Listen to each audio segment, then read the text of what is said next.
Hi friends, welcome back to my channel. ഞാനിന്ന് പോകുന്നത് വെദൻഹ പാർക്കിലാണ്. അവിടെ ഒരു പാർക്ക് മാത്രമല്ല, മ്യൂസിയം കൂടിയുണ്ട്. സോ അവിടുത്തെ കാഴ്ചകളാണ് ഇന്നത്തെ വ്ളോഗിൽ. ഇവിടെ ഭയങ്കര തണുപ്പാണ്, ഓരോ ദിവസവും തണുപ്പ് കൂടിക്കൊണ്ടിരിക്കുകയാണ്. ഇന്നിപ്പോൾ -5 ഡിഗ്രിയാണ്. ഞാൻ പോകുന്നത് മെട്രോയ്ക്കാണ്. ഇവിടെ നിന്ന് 4ാമത്തെ സ്റ്റോപ്പാണ് വെദൻഹ. പിന്നെ ഇതൊരു 11 മണി ടൈമൊക്കെ ആയതുകൊണ്ട് തന്നെ മെട്രോയിൽ തിരക്കൊക്കെ വളരെ കുറവാണ്. മെദ്വെദ്കവോ സ്റ്റേഷനിൽ നിന്നാണ് കേട്ടോ ഞാൻ കയറിയിരിക്കുന്നത്. ഇതാണ് എൻ്റെ അടുത്തുള്ള സ്റ്റേഷൻ. ഇതാണ് വെദൻഹ മ്യൂസിയം. മെട്രോ സ്റ്റേഷന് തൊട്ട് മുമ്പിലായിട്ടാണ് ഈ മ്യൂസിയം ഉള്ളത്. സോ നമുക്ക് കണ്ടുപിടിക്കാനായിട്ട് ബുദ്ധിമുട്ടൊന്നുമില്ല.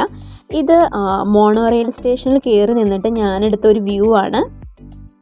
പിന്നെ ഈ ഒരു ഏരിയ എപ്പോഴും ഭയങ്കര ക്രൗഡഡ് ആണ്.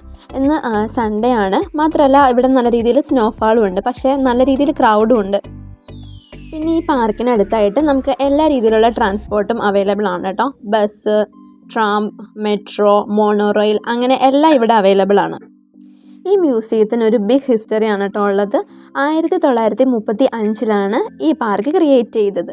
അന്ന് ഇതൊരു സോവിയറ്റ് ഇര എക്സിബിഷൻ സെൻറ്റർ ആയിരുന്നു. സോവിയറ്റ് യൂണിയൻ്റെ എക്കണോമിക് ആൻഡ് ഇൻഡസ്ട്രിയൽ അച്ചീവ്മെൻറ്റ്സിന് ഷോക്കേസ് ചെയ്യാൻ വേണ്ടിയിട്ടായിരുന്നു ഈ പാർക്ക് സ്റ്റാർട്ട് ചെയ്തത്. ഇത് മോണോറെയിലാണ് കേട്ടോ. ഞാൻ ഇതിൻ്റെ വേറൊരു ഷോർട്ട് വീഡിയോ ചെയ്തിട്ടുണ്ട്. പിന്നീട് സ്റ്റാലിൻ ഭരണാധികാരിയായിരുന്ന സമയം ഈ വെദൻഹ മ്യൂസിയം സോവിയറ്റ് പവറിൻ്റെ ഒരു സിമ്പിൾ തന്നെയായി മാറി. ഞാനിവിടെ വിസിറ്റ് ചെയ്തത് ഒരു ക്രിസ്മസ് ന്യൂ ഇയർ ടൈമിലായിരുന്നു. സോ അതുകൊണ്ട് തന്നെ നന്നായിട്ട് ഡെക്കറേറ്റ് ചെയ്തിട്ടുണ്ടായിരുന്നു. ഇത് റോബോട്ടിക്സ് മ്യൂസിയമാണ്. പിന്നെ ഇതിൻ്റെ അകത്താണെങ്കിൽ കുറച്ച് ഷോപ്സ്, കഫേ അങ്ങനത്തെ കാര്യങ്ങളാണ് ഉള്ളത്. ഇതിപ്പോൾ സ്നോ ടൈം ആയതുകൊണ്ട് പാർക്ക് കാണാൻ നല്ല രസമുണ്ട്. പക്ഷേ ഇതിന് മുമ്പുണ്ടായിരുന്ന സീസൺ, അതായത് ഓട്ടം സീസണിലും ഈ പാർക്ക് കുറച്ചുകൂടി ബ്യൂട്ടിഫുൾ ആയിരുന്നു. ഞാൻ ആ ഒരു ടൈമിലും വിസിറ്റ് ചെയ്തിട്ടുണ്ടായിരുന്നു. സോ എനിക്ക് കുറച്ചുകൂടി ബ്യൂട്ടിഫുള്ളായിട്ട് തോന്നിയത് ആ ഒരു ടൈമിലാണ്. പിന്നെ ഈ ഒരു ഏരിയയിൽ എനിക്ക് കുറച്ചുകൂടി കൂടുതലായിട്ട് തണുപ്പ് ഫീൽ ചെയ്യുന്നുണ്ട് കേട്ടോ. പിന്നെ ഇത് സ്കേറ്റിങ്ങിന് വേണ്ടിയുള്ള റൗണ്ടാണ് കേട്ടോ. ഇവിടെ ഒത്തിരി പേര് സ്കേറ്റിങ് ചെയ്യുന്നുണ്ട്. കുട്ടികൾ, മുതിർന്നവർ, പിന്നെ ഫാമിലിയായിട്ട് അങ്ങനെ ഒത്തിരി പേര് വന്ന് സ്കേറ്റിങ് ചെയ്യുന്നുണ്ട്. എനിക്ക് പിന്നെ സ്കേറ്റിംഗ് അറിയില്ലാത്തത് കൊണ്ടും നല്ല തണുപ്പായതുകൊണ്ടും ഞാൻ ജസ്റ്റ് വീഡിയോ മാത്രമാണ് എടുത്തിട്ടുള്ളൂ.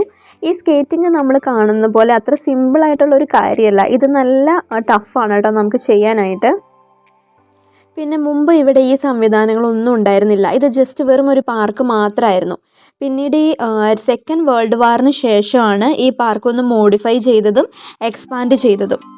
കറക്റ്റായിട്ട് പറയുകയാണെങ്കിൽ സോവിയറ്റ് യൂണിയൻ്റെ തകർച്ചയ്ക്ക് ശേഷമാണ് ഇവിടെ ഈ രീതിയിലുള്ള പുതിയ അട്രാക്ഷൻസ്, കഫേ, റെസ്റ്റോറൻറ്റ് അങ്ങനെ ഈ രീതിയിലുള്ള ഡെവലപ്മെൻറ്റ്സ് എല്ലാം വന്നത് സോവിയറ്റ് യൂണിയൻ്റെ തകർച്ചയ്ക്ക് ശേഷമാണ്. ഇന്ന് വെദൻഹ മോസ്കോയിലെ ഒരു ഫേമസ് ടൂറിസ്റ്റ് അട്രാക്ഷനാണ്. ഇവിടുത്തെ മ്യൂസിയം, കോസ്മോനോട്ടിക് സെൻറ്റർ എല്ലാം നമുക്ക് ഫ്രീ ആയിട്ട് വിസിറ്റ് ചെയ്യാം. അതേപോലെ തന്നെ ഇവിടെ പല രീതിയിലുള്ള കൾച്ചറൽ പ്രോഗ്രാംസ്, ഫെസ്റ്റിവൽസ്, ഈവൻറ്റ്സ് അങ്ങനെ പല പ്രോഗ്രാംസും നടത്താറുണ്ട്. പിന്നെ ഇവരുടെ ഒരു കണക്കനുസരിച്ച് ആനുവലി 20 മില്യൺ വിസിറ്റേഴ്സ് ഈ പാർക്ക് വിസിറ്റ് ചെയ്യുന്നുണ്ട്. സമ്മറിലാണെങ്കിലും വിൻ്ററിലാണെങ്കിലും നമുക്ക് എൻജോയ് ചെയ്യാനായിട്ട് പറ്റിയ ഒരു നല്ല ഡെസ്റ്റിനേഷൻ തന്നെയാണ് കേട്ടോ ഇത്. പിന്നെ എൻ്റെ വീഡിയോ ഇഷ്ടമായെങ്കിൽ ലൈക്ക് ചെയ്യുക, ഷെയർ ചെയ്യുക, സബ്സ്ക്രൈബ് ചെയ്യുക. Thanks for watching.